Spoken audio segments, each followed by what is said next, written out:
संतोषी माता की कथा। एक बुढ़िया थी, उसके 7 बेटे थे। 6 कमाने वाले थे, एक निकम्मा था। बुढ़िया माँ 6 पुत्र की रसोई बनाती, भोजन कराती और पीछे कुछ बचता वो 7वें को देती थी। परंतु वह बड़ा भोला था, कुछ मन में विचार नहीं करता। एक दिन वह अपनी बहू से बोला, देखो मेरी माता मुझ पर कितना प्रेम करती है। वह बोली, क्यों नहीं, सबका बचा हुआ जूठा भोजन जो तुमको देती है। वह बोला, भला ऐसा कभी हो सकता है? मैं जब तक आंखों से न देखूं, मैं तो नहीं मानूं। तब बहू ने हंसकर कहा, देख लोगे तब तो मानोगे। कुछ दिन बाद घर में त्योहार आया। घर में 7 प्रकार के भोजन और चूरमे के लड्डू बने। वह जांचने को सिर दुखने का बहाना कर कर पतला वस्त्र सिर पर ओढ़कर रसोई में सोता रहा। कपड़े से सब कुछ देखता रहा। 6 भाई भोजन करने आए। उसने देखा कि उनके लिए सुंदर आसन बिछाए हैं और 7 प्रकार की रसोई परोसी है। आग्रह करके उन्हें जिमाती है। वे देखता रहा। जब 6ठो भाई भोजन करके उठे, अब बुढ़िया माँ ने उनकी थालियों से लड्डू के बचे हुए टुकड़े उठाए और एक लड्डू बनाया। जूठन साफ करके बुढ़िया ने उसे पुकारा, उठो बेटा, 6 भाई भोजन कर गए, अब तू ही बाकी है, उठ ना, कब खाएगा? कहने लगी, माँ मुझे भोजन नहीं करना है, मैं परदेश जा रहा हूँ। माता ने कहा, कल जाता है तो आज ही चला जा। वह बोला, हाँ हाँ आज ही जा रहा हूँ। ये कहकर वह घर से निकल गया। चलते समय स्त्री की याद आई। वह गौशाला में कंडे थाप रही थी। वह जाकर उससे बोला कि हम जावे परदेश को, आवेंगे कुछ काल, तुम रहियो संतोष से, धर्म आपनो पाल। वह बोली, जाओ पिया, हमरो सोच हटाए, राम भरोसे हम रहे, ईश्वर तुम्हें सहाय। देवो निशानी आपनी, देख धरू में धीर, सुधी मती हमरी बिसारियो, रखियो मन गंभीर। वह बोला, मेरे पास कुछ नहीं है, यह अंगूठी है, सो ले और कुछ अपनी निशानी मुझे दे। वह बोली, मेरे पास क्या है, ये गोबर का भरा हुआ हाथ। उसने उसकी पीठ में गोबर के हाथ की थापी मार दी। वह चल दिया। चलते चलते दूर देश में पहुंचा। वहां एक साहूकार की दुकान थी। वहां जाकर कहने लगा, भाई मुझे नौकरी पर रख लो, व्यापारी को जरूरत थी। बोला, रह जा। लड़के ने पूछा, तनख्वाह क्या दोगे? साहूकार ने कहा, काम देखकर ही दाम मिलेंगे। साहूकार की नौकरी मिली। वह सवेरे 7 बजे से 12 बजे रात तक नौकरी पर जाने लगा। थोड़े ही दिन में दुकान का लेन देन, हिसाब किताब, ग्राहकों को माल बेचना आदि सारा काम काज करने लगा। साहूकार के 7-8 नौकर थे, वे सब चक्कर खाने लगे। वह तो भारी होशियार बन गया। सेठ ने भी काम देख और 3 महीने में से उसे आधे मुनाफे का हिस्सेदार बना लिया। 12 बरस में ही वह नामी सेठ बन गया और मालिक उस पर सारा कारोबार छोड़कर बाहर चला गया। अब बहू पर क्या बीती सुनो। सास ससुर उसे बहुत दुख देने लगे। सारी गृहस्थी का काम कराकर वह उसे लकड़ी लेने जंगल भेजते। इस बीच घर की रोटियों के आटे से जो भूसी निकलती, उसकी रोटी बनाकर रख दी जाती और फूटे नारियल की नरेली में पानी। इस प्रकार दिन गुजरते रहे। एक दिन वह लकड़ी लेने जा रही थी कि रास्ते में बहुत सी स्त्रियां संतोषी माता का व्रत कर रही थी। वह वहां खड़ी हो गई। कथा सुनकर पूछने लगी, बहनों ये तुम किस देवी का व्रत करती हो और इसके करने से क्या फल मिलता है? इस व्रत के करने की क्या विधि है? यदि तुम अपने व्रत का विधान मुझे समझाकर कहोगी तो मैं तुम्हारा बड़ा उपकार मानूंगी। तब वह स्त्री बोली, ये संतोषी माता का व्रत है। इसके करने से निर्धनता, दरिद्रता का नाश होता है, लक्ष्मी आती है, मन से चिंताओं का भार दूर होता है, भविष्य में आने की संभावना से मन को प्रसन्नता और शांति मिलती है। निपुत्री को पुत्र मिलता है। स्वामी बाहर गया हो तो शीघ्र लौट आता है। कुंवारी कन्या को मनपसंद वर मिले। राजद्वार में बहुत दिनों से मुकदमा चलता हो तो निपट जाए। कलह कलेश निवृत्त हो। सुख शांति घर आए। घर में धन जमा हो। पैसा जायदाद का लाभ हो। रोग दूर हो जाए तथा अन्य जो भी कुछ मनोकामना हो वह सब संतोषी माता की कृपा से पूरी हो जाए, इसमें संदेह नहीं। वह पूछने लगी, ये व्रत किया कैसे जाए, यह भी बताओ तो बड़ी कृपा होगी। तब वह स्त्री कहने लगी, 1.25 आने का गुड़ चना लेना, इच्छा हो तो 5.25 आने का लेना, या बन सके तो 1.25 लेना। 1.25 पैसे से 5.25 आना तक, इससे भी ज्यादा शक्ति और भक्ति के अनुसार लेना। प्रत्येक शुक्रवार को निराहार रहकर कथा कहानी सुननी चाहिए। इसके बीच में क्रम टूटे नहीं। लगातार नियम का पालन करना चाहिए। सुनने वाला कोई ना मिले तो घी का दीपक जलाकर आगे रखकर जल के पात्र को सामने रखकर कथा कहना, परंतु नियम ना टूटे। जब तक कार्य सिद्ध ना हो नियम का पालन करना और कार्य सिद्ध हो जाने पर व्रत का उद्यापन करना। 3 मास में माता फल पूरा देती है। इसमें यदि किसी के ग्रह खोटे हो तो भी 3 वर्ष में अवश्य कार्य की सिद्धि करती है। फल की सिद्धि होने पर ही उद्यापन करना चाहिए, बीच में नहीं। उद्यापन में 2.5 सेर आटे का खाजा तथा इसी परिमाण से खीर तथा चने का साग करना। 8 लड़कों को इसमें भोजन कराना। जहाँ तक मिले देवर, जेठ, भाई, बंधु, कुटुंब के लड़के लेना। न मिले तो रिश्तेदारों और पड़ोसियों के लड़के बुलाना, उन्हें भोजन कराना तथा यथाशक्ति दक्षिणा देकर माता का नियम पूरा करना। उस दिन घर में कोई खटाई ना खाए। ये सब सुनकर बुढ़िया के लड़के की बहू चल दी। रास्ते में लकड़ी के बोझ को बेच दिया और उन पैसों से गुड़ चना लेकर माता के व्रत की तैयारी की।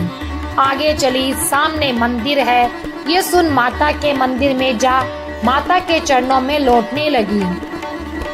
दीन हो विनती करने लगी, माँ मैं निपट अज्ञानी हूँ, व्रत के नियम कुछ जानती नहीं, बहुत दुखी हूँ। हे माता जगजननी, मेरा दुख दूर करके मैं तेरी शरण में हूँ। माता को दया आई। एक शुक्रवार बीता कि दूसरे शुक्रवार को ही उसके पति का पत्र आया और तीसरे को उसका भेजा हुआ पैसा आ पहुँचा। ये देख जेठ जेठानियाँ मुँह सिकोड़ने लगी। इतने दिनों में इतना पैसा आया, क्या बड़ाई है। लड़के ताने देने लगे। काकी के तो अब पत्र आने लगे, रुपया आने लगा। अब तो काकी की खातिर बढ़ेगी। अब तो काकी बुलाने से नहीं बोलेगी।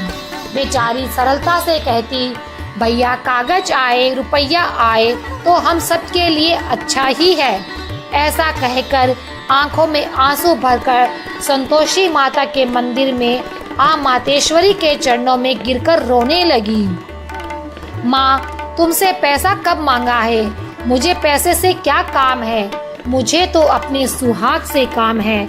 मैं तो अपने स्वामी का दर्शन और सेवा मांगती हूँ। तब माताजी ने प्रसन्न होकर कहा, जा बेटी तेरा स्वामी आएगा। ये सुनकर खुशी से बावड़ी हो घर में जाकर काम करने लगी। अब तो संतोषी माता विचारने लगी, इस भोली पुत्र को कह तो दिया कि तेरा पति आएगा, पर आएगा कहाँ से। वह तो इसे स्वप्न में भी नहीं याद करता। उसे याद दिलाने को मुझे जाना पड़ेगा। इस तरह माताजी बुढ़िया के बेटे को स्वप्न में प्रकट हो कहने लगी, साहूकार के बेटे सो रहा है या जागता है। वह कहता है, माता सोता भी नहीं हूँ, जागता भी नहीं हूँ, बीच में हूँ, कहो माँ आज्ञा दो। माँ कहने लगी, तेरा घर बार कुछ है या नहीं।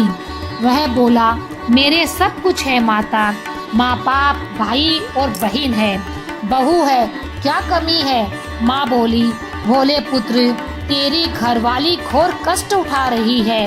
तेरे माँ बाप उसे घोर कष्ट दे रहे हैं। वह तेरे लिए तरस रही है, तू उसकी सुध ले। वह बोला, हाँ माताजी, ये तो मुझे मालूम है, परंतु जाऊं कैसे?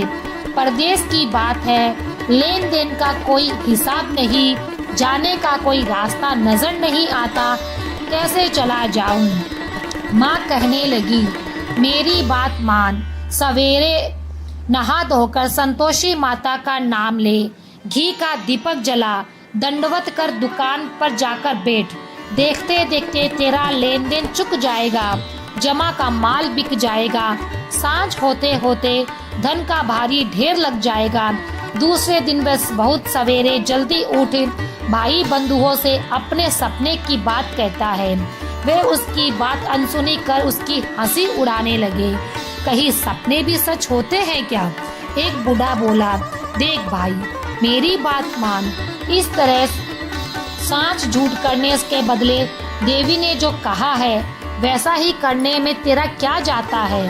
अब वह बूढ़े की बात मान स्नादि से निवृत्त होकर संतोषी माता को दंडवत कर घी का दीपक जलाकर काम पर जा बैठा। थोड़ी देर में क्या देखता है कि देने वाले रुपया लाने लगे। खरीददार कोठे में भरे सामानों के नगद दाम दे सौदा करने लगे। शाम तक धन का ढेर लग गया। तब वह मन में माता का नाम ले चमत्कार देख प्रसन्न हो घर जाने के वास्ते गहना, कपड़ा आदि सामान खरीदने लगा। वहाँ के काम निपट वह तुरंत घर को रवाना हुआ। वहाँ बहू बेचारी जंगल में लकड़ी लेने जाती है। लौटते वक्त माताजी के मंदिर पर विश्राम करती है।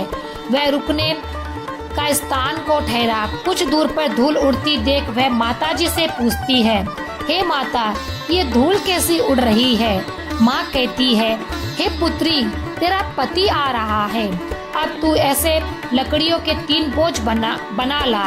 एक नदी के किनारे रख, दूसरा मेरे मंदिर में पर और तीसरा अपने सिर पर रख।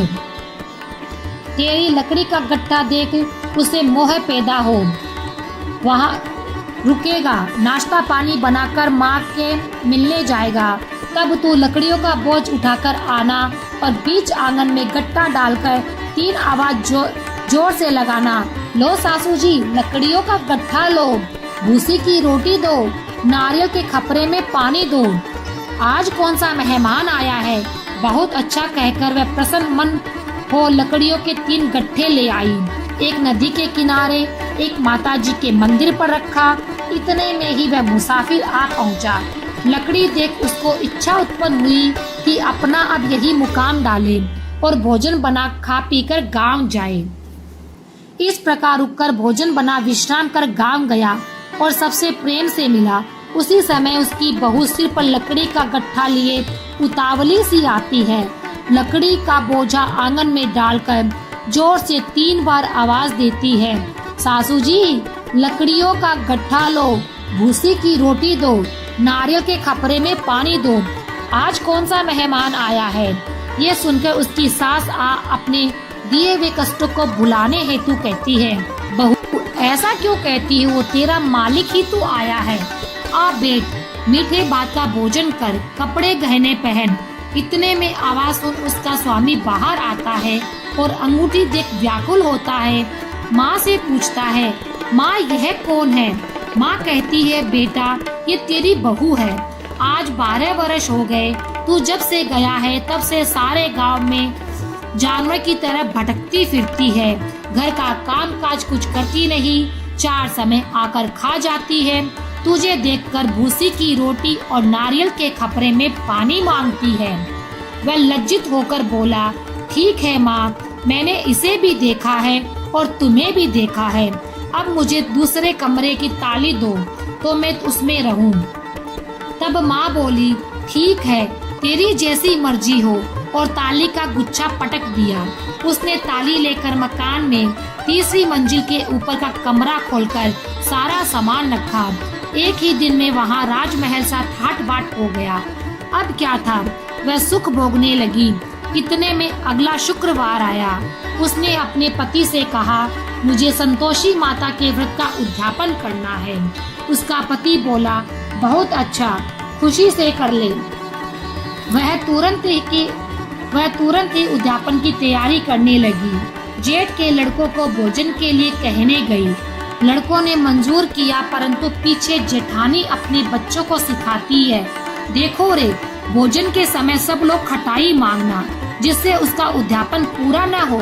लड़के भोजन करने आए, खीर पेट भर खाया, परंतु बात याद आते ही कहने लगे, हमें कुछ खटाई दो, खीर खाना हमें भाता नहीं, देखकर अरुचि होती है। वह कहने लगी, खटाई किसी को नहीं दी जाएगी, यह तो संतोषी माता का प्रसाद है। लड़के उठ खड़े हुए, बोले, पैसा लाओ। वह बेचारी कुछ जानती नहीं थी, उन्हें पैसे दे दिए। लड़के उसी समय हट करके इमली लाकर खाने लगे। ये देख बहू पर संतोषी माता ने कोप किया। राजा के दूत उसके पति को पकड़कर ले गए। जेठ जेठानी मनमानी खोटे वचन कहने लगे, लूट लूट कर धन इकट्ठा कर लाया, राजा के दूत पकड़ ले गए। अब सब मालूम पड़ जाएगा जब जेल की मार खाएगा। बहू से ऐसे वचन सहन नहीं हुए। वह रोती रोती माताजी के मंदिर गई। बोली, हे माता, तुमने ये क्या किया? हंसाकर अब क्यों रुलाने लगी? माता बोली, पुत्री, तूने उद्यापन करके मेरा व्रत भंग किया, इतनी जल्दी सब बातें भुला दी।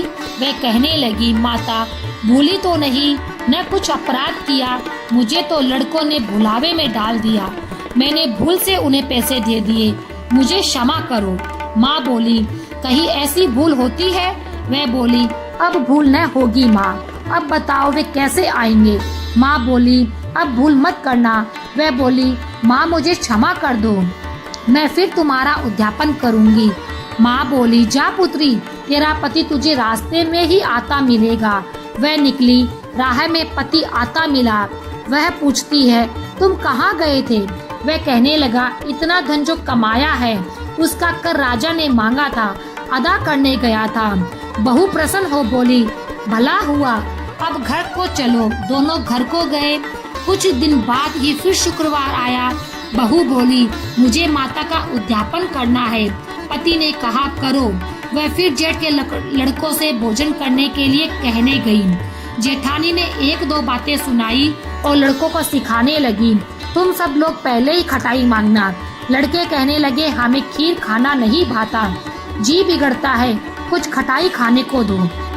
तब वह बोली, खटाई तो खाने को नहीं मिलेगी, आना है तो आओ। जब वे नहीं आए तो ब्राह्मण के लड़कों को बुलाकर भोजन कराने लगी। यथाशक्ति दक्षिणा में एक एक करके उन्हें फल दे दिया। इसमें संतोषी माता प्रसन्न हुई। माता की कृपा होते ही 9वें मास में उसके चंद्रमा के समान सुंदर पुत्र उत्पन्न हुआ। पुत्र को लेकर वह प्रतिदिन माताजी के मंदिर को जाने लगी। माँ ने सोचा कि ये बेचारी रोज आती है, आज मैं ही क्यों न इसके घर चलूं, इसका आसरा देखूं तो सही। ये विचार कर माता ने भयानक रूप बनाया और चने से सना मुख, ऊपर से सूंड के समान होठ, उस पर मक्खियाँ भिनभिना रही थी, ऐसा रूप धारण कर पांव रखा। देखते ही उसकी सास चिल्लाई, देखो रे, कोई चुड़ैल डाकिनी चली आ रही है, लड़कों इसे भगाओ नहीं तो किसी को खा जाएगी। लड़के डरने लगे और चिल्लाकर खिड़की बंद करने लगे। बहू एक रोशनदान से देख रही थी, प्रसन्नता से विहल हो चिल्लाने लगी, आज मेरी माता घर आई है, ये के बच्चे को दूध पीने से हटाती है। इतने सास का क्रोध फूट पड़ा। बोली, रांड, इसे देखकर क्यों उतावली हुई है, बच्चे को पटक दिया। इतने में माँ के प्रताप से जहाँ देखो वही लड़के ही लड़के नजर आने लगे। वह बोली, माँ, जिसका व्रत करती हूँ ये वही संतोषी माता है। इतना कहकर शीघ्रता से घर के सारे किवाड़ खोल दिए। सब ने माता के चरण पकड़ लिए और विनती कर कहने लगी, हे माता, हम मूर्ख है, अज्ञानी है, पापिनी है, तुम्हारे व्रत की विधि हम नहीं जानते। तुम्हारा व्रत भंग करके हमने बहुत बड़ा अपराध किया है। हे जगन माता, आप हमारा अपराध क्षमा करें। इस प्रकार संतोषी माता प्रसन्न हुई। माता ने बहू को जैसा फल दिया वैसा माता सबको देना। जो पढ़े उसके मनोरथ को पूर्ण करना और जो पढ़ते समय हुंकारा भरे उनके भी सारे मनोरथ पूर्ण करना।